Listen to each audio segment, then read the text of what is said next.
Berarti kemudian apa aja? Hanya argelo kan? Hanya argelo ya kan? So ke aloe ke kor, kemudian aloe akor ya. So ke udah tini dengan enak gelo, tu kuahnya ran, aneh gelo orang, kalau tak kuahnya ini ada, ini ya gue ya. So dibawakan nanti tahu ke di tu kapan ini nak pakai, kudin bawa, din pakai, apa keluar dia din.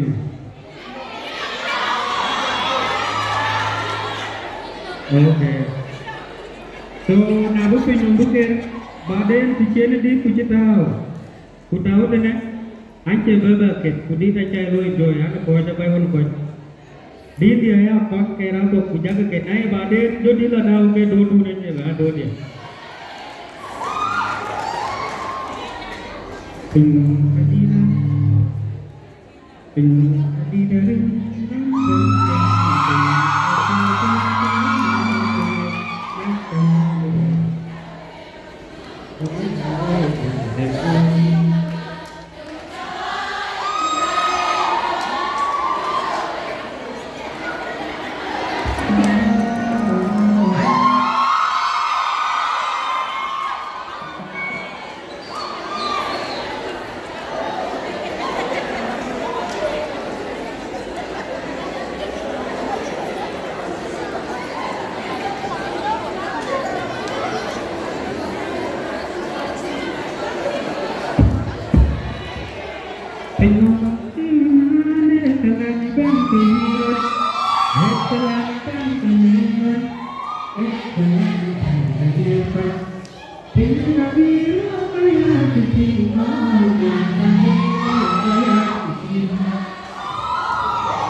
Adijo Piadari